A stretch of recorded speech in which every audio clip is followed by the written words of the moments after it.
that sounds exciting. So I applied for the role and I got a little role in the Olympics. So yeah, it was really interesting. People like to make their own things. I think there's a real satisfaction in making something of your own. Exciting to be a sample machinist because you know that you're at the top of your game. So yeah, it's like a hey presto at the end of it.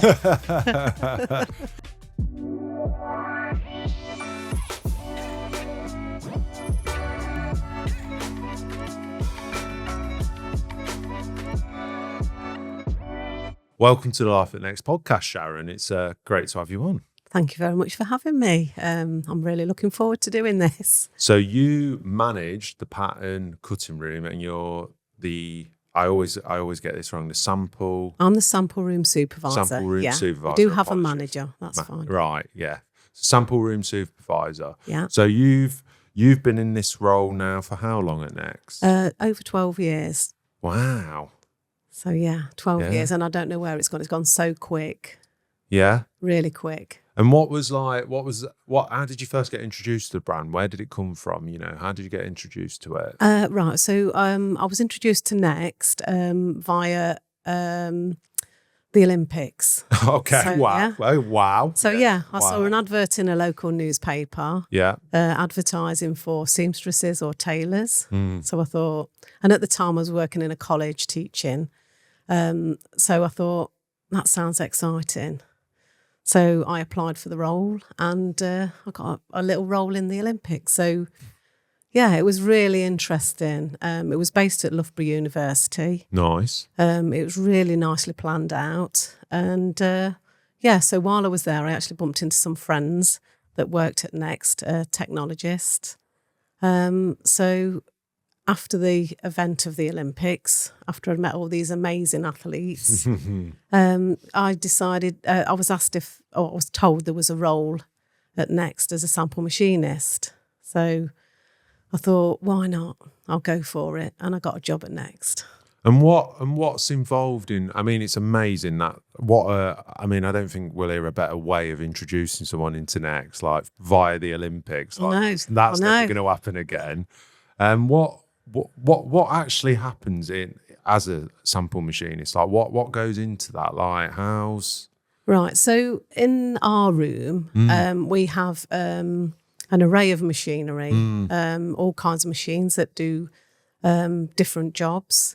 So we'll start off with a sketch or a drawing or a pack that comes through, and we'll make a garment from that. But first it goes to the pattern cutters. So they'll create the pattern. Fabrics are selected, and then we'll make a garment from the pattern and the fabrics that have been selected. So yeah, it's like a hey presto at the end of it.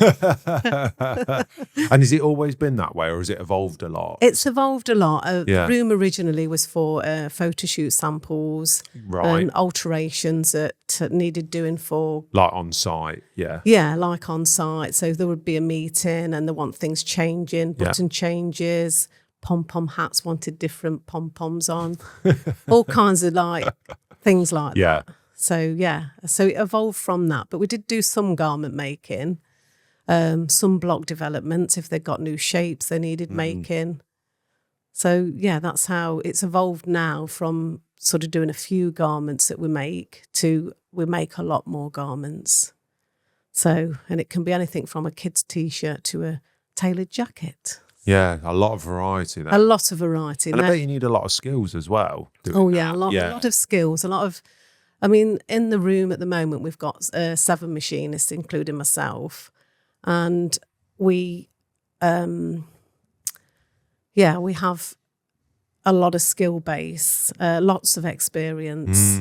Most ladies and gentlemen have been sewing for years. Right. So a lot of years, a lot of experience. Most have factory experience as well, which unfortunately you don't get that so much now. Most people are like hobby sewers, but we're all from a background of industry, so which has all changed now in the UK at the moment. But yeah, so it was an exciting to be a sample machinist, because you know that you're at the top of your game on your makeup. Yeah, too right. And like you say, it's got to be a massive It's got to be an absolute knack to it. And it's going. Have you started from like a really young age then? Yeah. Yeah. You find a lot of people do start young. Yeah. If they've got a proper edge for the sewing. Yeah. And fashion. Yeah. So yeah. And what was it that introduced it into your life then? At home with my mum. Oh, Mum nice. had a machine in the front room, you know, and me and my sister would be turning things. Yeah. And then eventually we could use the machine, you know, when Mum's not looking, or you could make a skirt because you're going out on the Saturday night. It's like, quick, let's make a skirt or get some fabric from the market. And and you could always be trendy as well, I think. Nice. Because you could alter anything. So it was a good way of being sustainable then. Yeah, I guess that's one thing that you definitely don't hear. Like, that's definitely not a skill that many people will be having now, will it? Like you say, not really, not on the industry side. Not on the industry side. But yeah, I mean, as I say, sewing's, people like to make their own things. I think there's a real satisfaction of making something of your own. You know, getting the fabric. So yeah, so we've started to do fabric sales in our room. And it's lovely to see people coming in and getting themselves a bargain length of fabric. So, but I'm waiting for some pictures. So if you're out there watching, it's time I've seen some of your garments. And has it always been? Was the Olympics the only thing that you've ever worked on at Next or been introduced to Next that's kind of been quite? Well, I guess you would say celebrity style, wouldn't you? Or has there been anything else? Have you worked on any other collections, like with designers? Like, oh yeah, we've worked on all kinds of collections. Yeah. We've done, like you said, we've made garments for Mylene Class when she's done nice. We did Emma Willis. We made a blouse. In fact, she sent us a picture of a blouse we made for her. That's nice. So yeah, that is, and you forget all those things. Yeah, it's constant. You know? Like you say, the influencers. We're always doing the collections for those because obviously they're different sizes. So they like their smaller sizes sometimes, or taking in or adjusting to fit. So yeah, that's again another exciting part of the sample room that we're actually making garments for special or important people. Yeah. And is it quite is it like because I imagine, you know, like if you're using your machine, is it quite solo work, or is there still like a team environment with it as well? It's definitely a team environment. Sometimes we get really difficult fabrics or challenging fabrics, and you can't.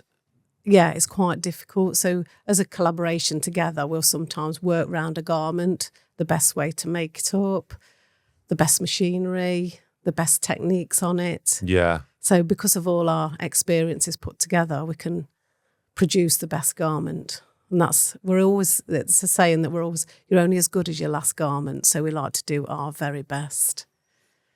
And do I guess you learn from each other, and that's where you evolve and things grow and keep innovating and keep pushing forward then as well. Because you mentioned the pace. Yeah. I can imagine.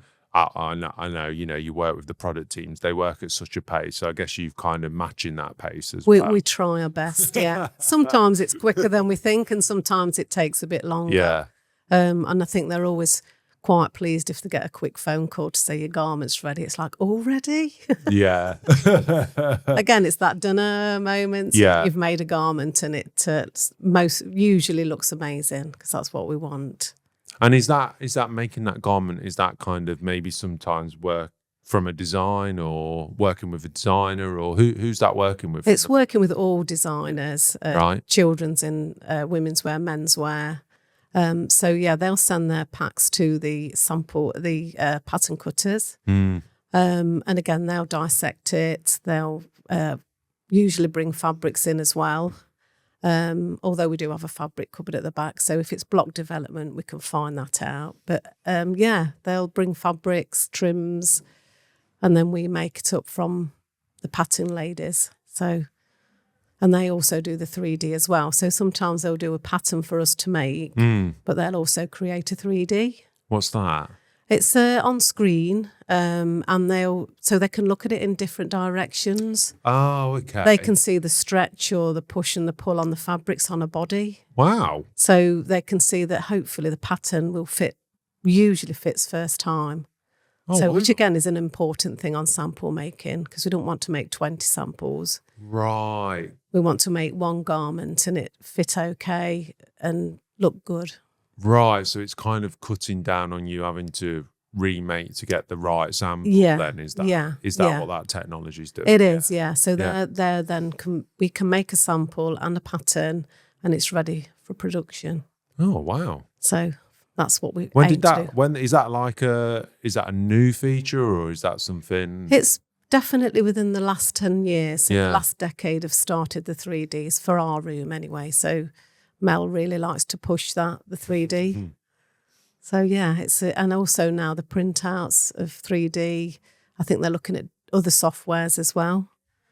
But that might be a nice interview for the pattern ladies. I can tell you all about the different softwares coming up. Yeah, definitely. And if you were going to if someone's listening to this who's maybe a bit of a keen sewer or something, what advice would you give them in terms of getting into the industry and into a role like this? I think learning your skills and perfecting your skills. Right.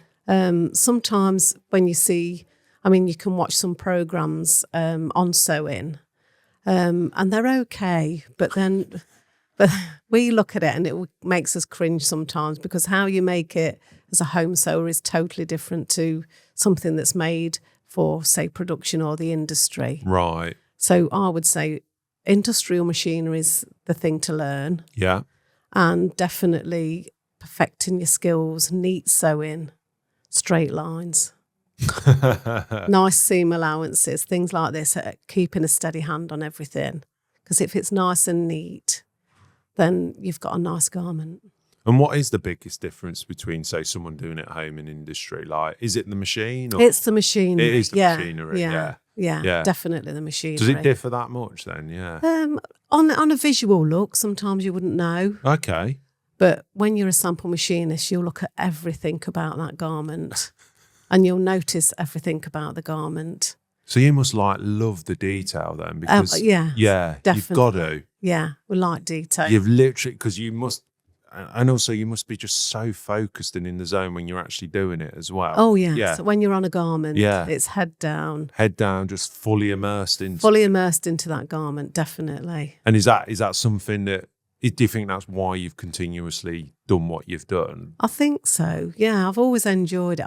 As I say, from the industry, I've always worked in the sewing. Mm. And I like the challenges. We all like the challenges.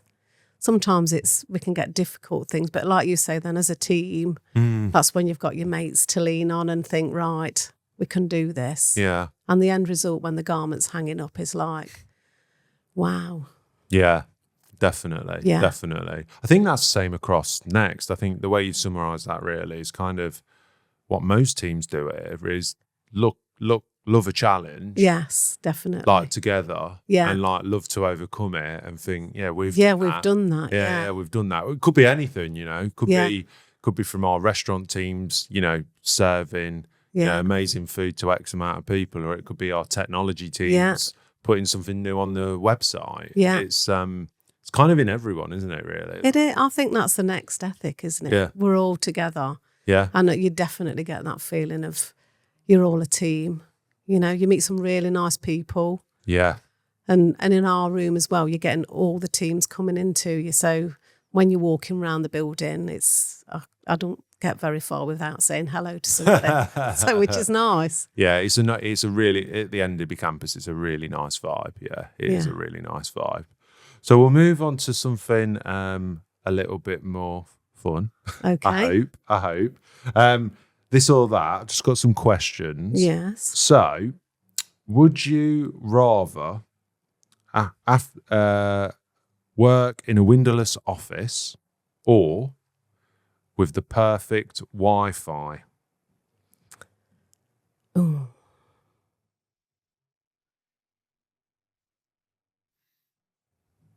Perfect Wi-Fi then. Prefer to have Wi-Fi, yeah?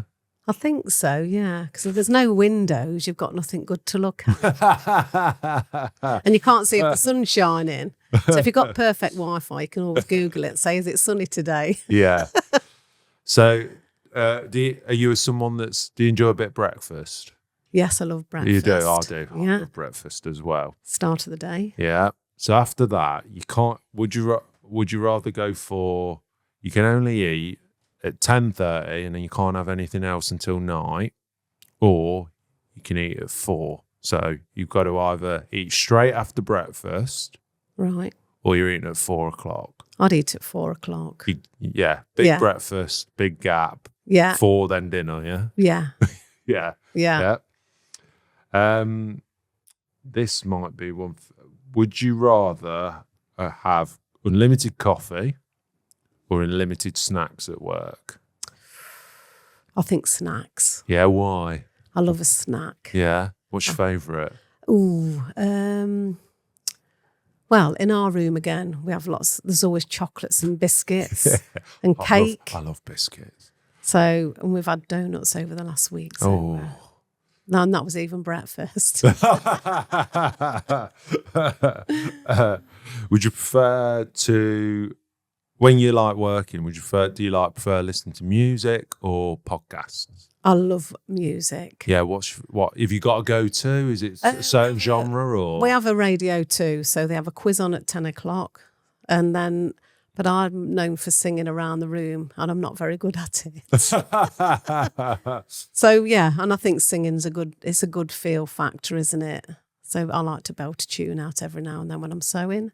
Oh, do you? When I'm in the zone. Oh no! And then I forget where I am, and then it's like Sharon's happy in her work again. That's nice though. That's nice. You feel comfortable enough to do that. Though. Yeah. It's good. Yeah. No one minds. Well, to a point. To a point, yeah. Would you? I think I know the answer to this already because we talked about it. Would you always want to work solo or always work in a team? I love a team. Yeah. Yeah. I can do both, to be fair. I can work on my own. Yeah. But I do like a team. I like being with people. Yeah. I like it. It's good. Yeah, a proper people person. I am a proper people person. I think time goes quick with people. You've got conversation. You've got all those personalities and ideas again. It's all the lust for life in people, I think. I love people. I think life would be very boring if we didn't sort of share journeys and talk about it. Yeah, I totally agree. I think the way you've described that is perfect. Like the lust for life is absolutely spot on. Yeah. It's, and the people in it make your life, you can have good people in your life, and I think it's good to share the goodness. Yeah, 100%. 100%. And what are you, like, moving away from the this or that, what are you looking forward to like in the future? Like, you know, what are you looking forward to? What are you hopeful for? Apologies. Lots of travel, I think. Okay. Yeah. Okay. Getting towards, I mean, I've not got a lot left in my career, if that makes sense. So looking forward to the retirement bit, but I'd like to just go out in there and travel. I'd like a motorhome. Nice. And just travel around. Yeah, and just do anything, just be free, I think. Right. And just have a little bit of freedom and Where's that come from? Has that been something you'd always wanted to do? Or? I think, I did. I mean, I lived in France for a couple of years and I really enjoyed that. Again, that was just a gap of being in my 20s. And I think the freedom of just living somewhere in the middle of nowhere with nature, it was fantastic. And I thought going to different countries, you could just get a little bit of that freedom, sitting on a beach or sitting in a forest. It doesn't matter. You've just got that freedom. So travel for me is definitely something for the future. Well, I'm sure when you do retire, that'll be something you'll be able to do. Yeah. Thank you for coming on. Thank you very much for having me. No, it's been great. And for those that are listening and watching, please don't forget to subscribe so you can hear more stories like Sharon's. You know, it's really good. But no, thank you very much for coming on, Sharon. It's been great. Thank you. Cheers.